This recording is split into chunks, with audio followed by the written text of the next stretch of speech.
Most people don't realize this, but the comments that hurt you the most weren't even about you. They were about control, about insecurity, about someone needing to feel tall, so they pushed you down an inch.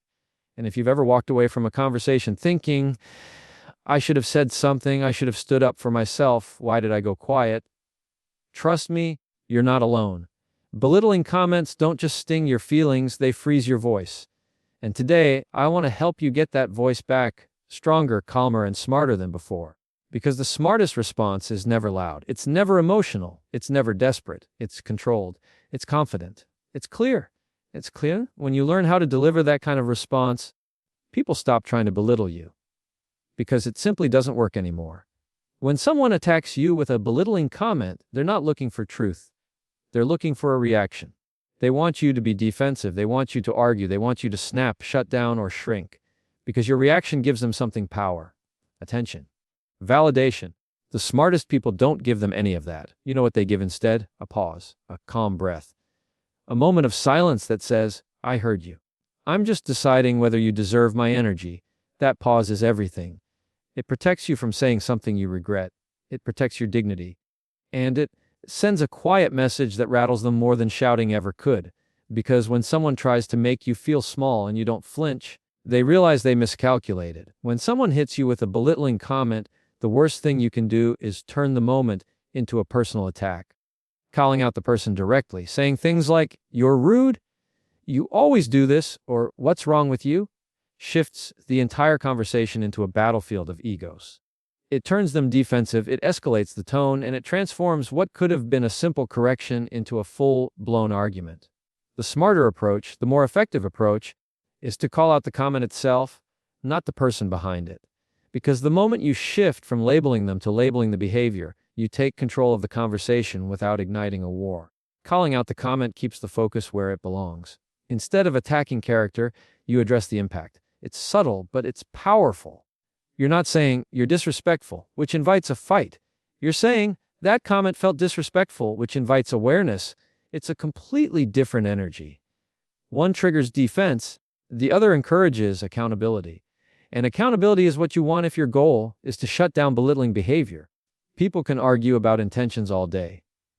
I didn't mean it. It was a joke. You're too sensitive. But they cannot argue with the impact you felt. When you describe the comment instead of attacking the person, you strip them of their escape routes. You remove the loopholes. You take away their ability to twist the conversation back onto you. You keep the spotlight exactly where it needs to be. Calling out the comment also sets a firm boundary without making you look emotional or combative. It shows that you can hold someone accountable without losing your cool. That's rare. Most people either explode or stay silent, but the real strength is standing in the middle, calm, clear, and direct. You don't shrink. You don't lash out. You simply speak to the moment with precision, and precision is what gives your voice authority. When you say something like, that comment didn't sit right with me, you're holding your ground without throwing punches.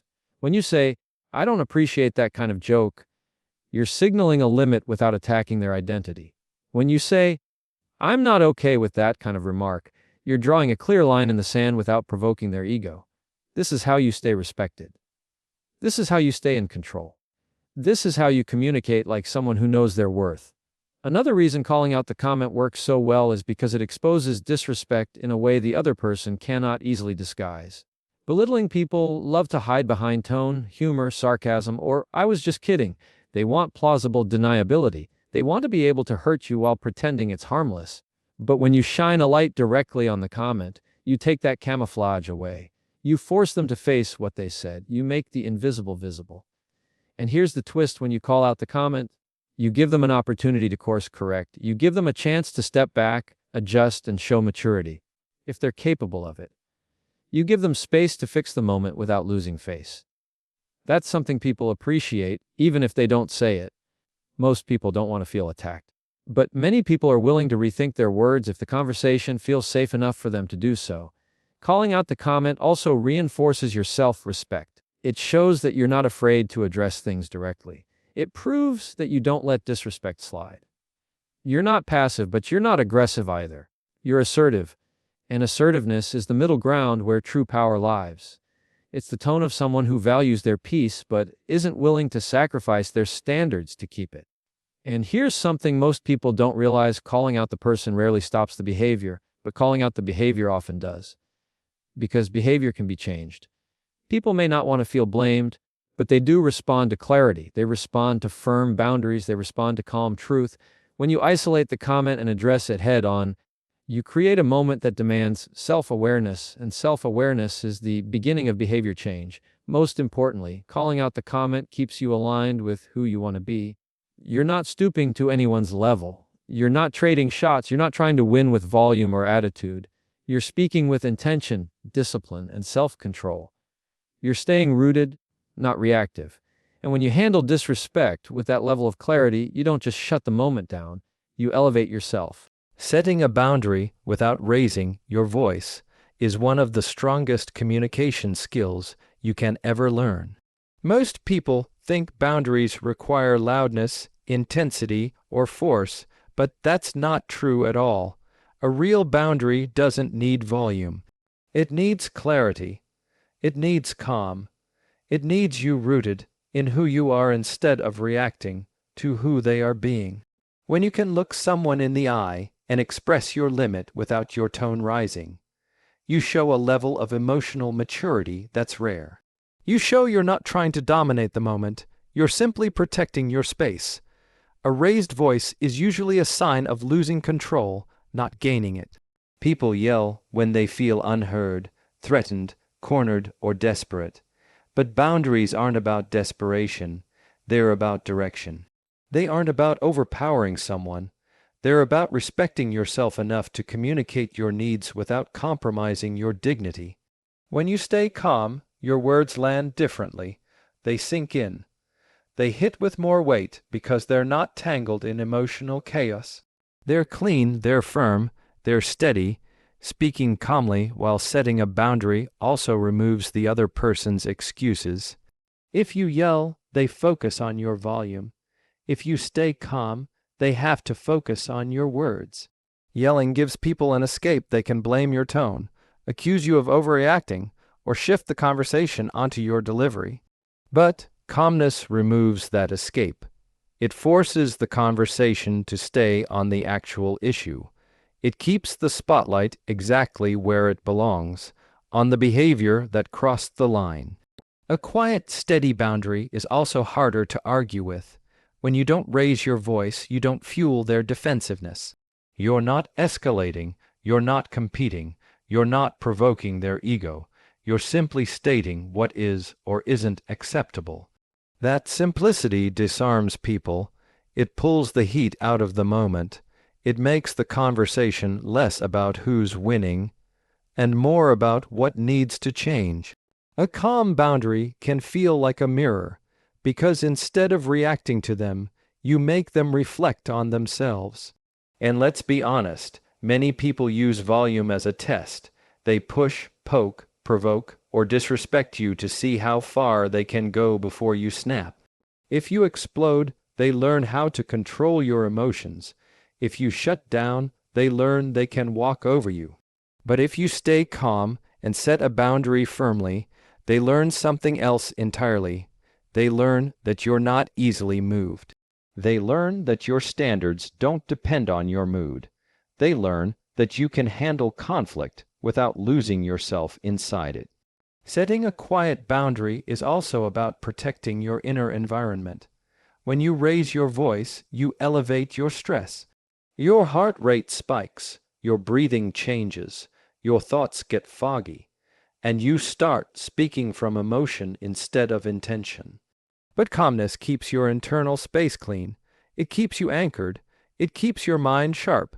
You become the stable one in the room, and the stable one always has the most influence. And the truth is this: your tone teaches people how seriously to take your words. When you raise your voice, it may sound dramatic, but when you speak softly, people lean in. They listen. Your calmness creates gravity. Your words pull attention without forcing it. A calm boundary has a way of cutting deeper because it's not wrapped in noise.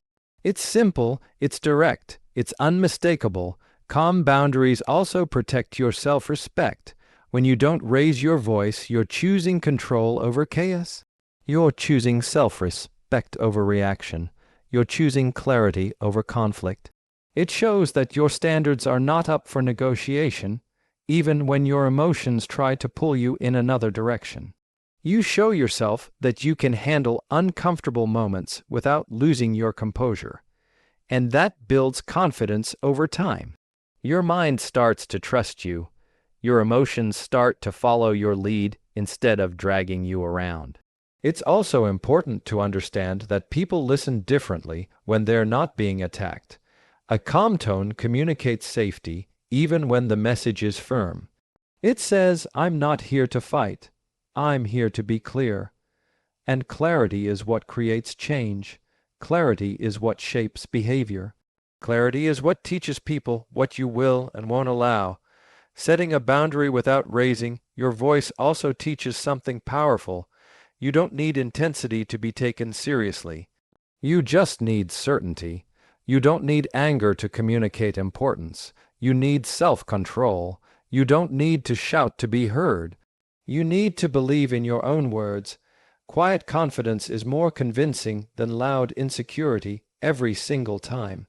And maybe the most important part, a boundary said calmly is a boundary you're more likely to follow through on. When you raise your voice, you react. When you stay calm, you act.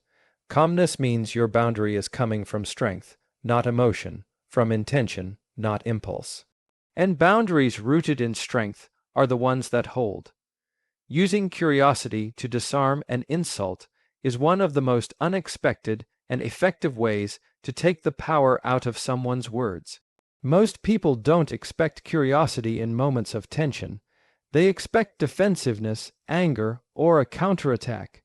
When you respond with curiosity instead of emotion, you instantly flip the dynamic.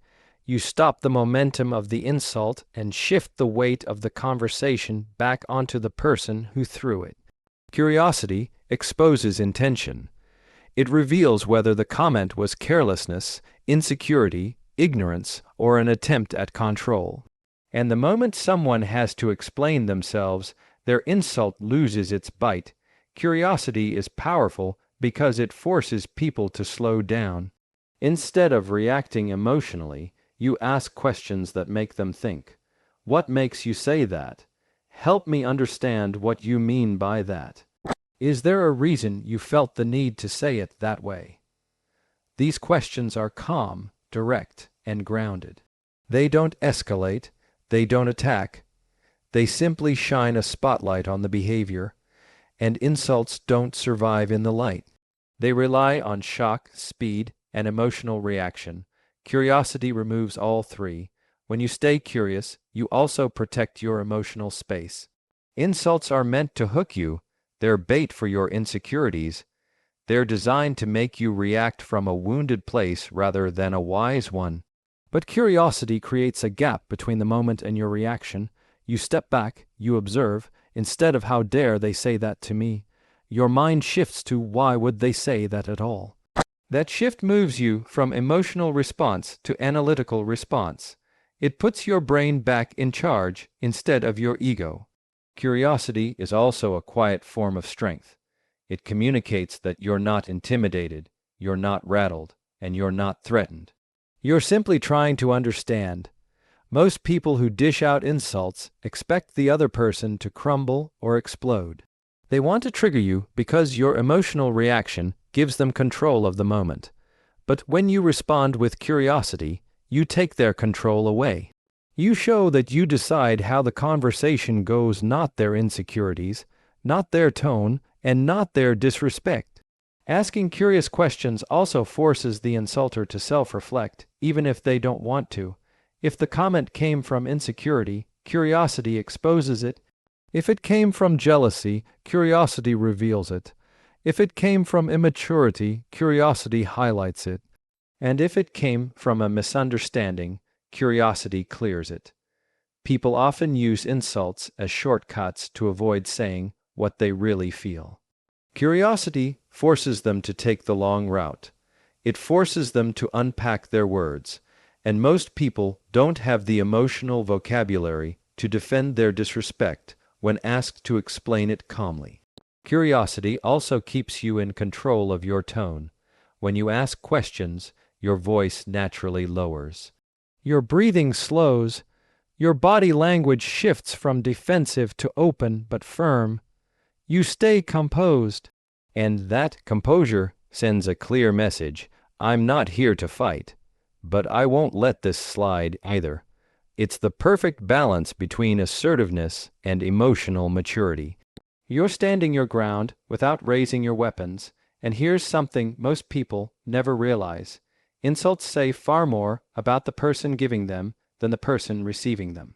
When someone throws an insult, they are revealing their fears, their frustrations, their biases, or their lack of emotional regulation.